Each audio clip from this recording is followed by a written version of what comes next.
Hello everybody and welcome back to Robert's Reviews. Today we are continuing our non-MCU Marvel series. And I say non-MCU, it's part of the universe now.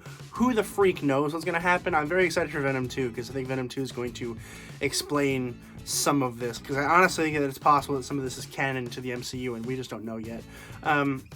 Regardless, I'm decided to watch all of these because they could at some point influence something in the MCU. And I want to get all the references. And somehow I have not watched the X-Men series yet. It's something that I've been really interested in. I love the character of Wolverine. I've actually watched some cartoons with Wolverine in it, particularly in the Ultimate Spider-Man series.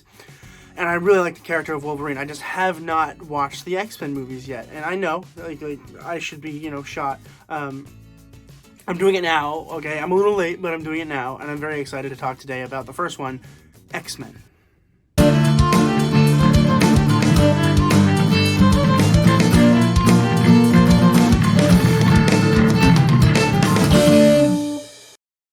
X-Men was released in 2000. It was written by David Hayter and directed by Bryan Singer.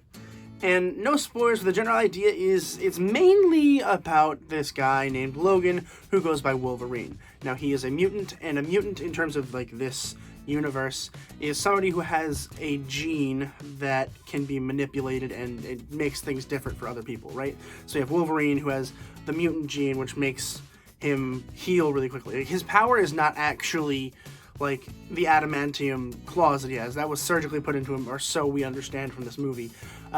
His powers are quick heal. He can heal really quickly, which is really cool. How, just because that's his power, we can use that to do something else, like have the adamantium claws and have an adamantium body, which is really cool. I am curious whether adamantium is stronger than vibranium. I am interested in that. I'll have to look that up at some point. But anyway, it's about this character who basically finds this other mutant, and they end up going to this school for mutants. Not really learning anything yet, they're just going there, and they're learning about powers, we're learning about mutants. I do think that they didn't spend enough time talking about it to really delve into what I think is important about the mutants, which is, everything. They kind of skirted over it. They were like, yeah, they're mutants, moving on, which is cool. I think it worked. I was honestly really surprised at how well that worked. I think that having a little bit more time with it would have been better. I think that if we had been like, okay, this is what mutants do, this is how they were created, which I'm really hoping down the line they talk about. I don't know, I haven't seen any of the other X-Men movies, but I think that they will. I think there's a good chance that down the line they're going to be like, okay, this is how it started. And if they don't do it here, they're going to do it in the MCU, because that's what the MCU does. Think about Black Panther or Shang-Chi. They always start way in the past, and I expect it to happen with the Celestials, or not the Celestials, well, yes, Celestials, but for the Eternals. I do expect that to be the opening for that.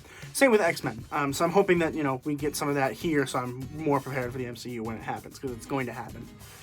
I think this movie worked really well. I had so much fun. There were a lot of sketchy CGI issues, but honestly, it's the year 2000. I'm willing to look past it, and it's a superhero movie from the year 2000, so you're not expecting it to be perfect. I mean, even when you watch the original Spider-Man from, 2002, maybe 2001, it's not the greatest, but it's awesome, and you love it because it's a superhero movie.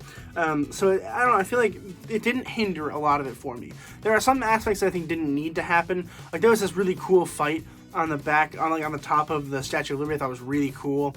Did it need to happen? Probably not. But was it cool? Yes, it was. So I was willing to look past the more than sketchy CGI.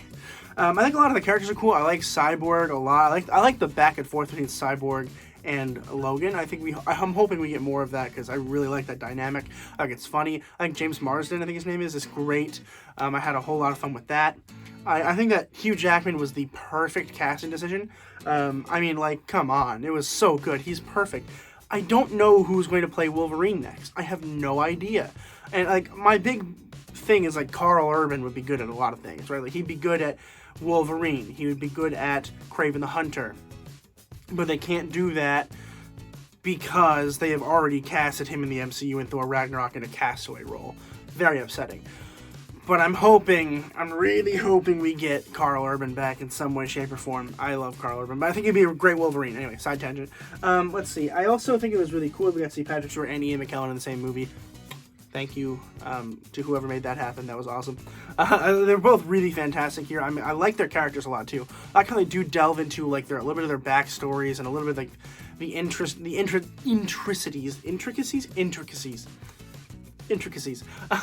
of the film. I think that, like, of their characters and really showing, you know, what they can do, how they were created, basically. And that was, like, really the only backstory we got for any of these characters, and that was okay with me. I do expect to get more of that later on down the line. I could be wrong, but I am expecting it. I could be wrong, but I am hoping we get even more of that. And I do think that Magneto is going to continue to be the big bad for at least a little while. I don't know, but I think it will. I think he will be. I'm excited to see the next one. The next one's just called X2. I'm excited for X-Men's Origins of Wolverine, because I'm hoping we actually get a little bit more Wolverine in terms of his backstory. I don't know anything about Dark Phoenix or, Last Stand. I don't know anything about any of those, so I'm really excited to check them out regardless.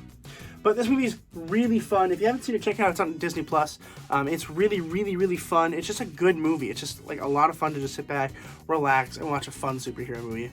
And I'm going to go ahead and give X-Men an A. Have you seen X-Men? Let me know in the comments below what you thought about it. I love talking to you guys, so definitely consider doing that. Please consider subscribing, because it's a huge, huge, huge help. We're almost at 200, kind of. We're on that, like, mid-range to 150 and 200. If we can get to 200 soon, that'd be insane. I am going to be doing an 8-hour-long straight live stream once we hit 200 subs. Once we hit 200 subs, I'll schedule it. We'll do an 8-hour live stream. It's going to be crazy. Got lots of segments planned. I'm really excited about it. So definitely consider doing that. And as always, keep watching movies and television. Stay educated, and I'll see you guys in the next video.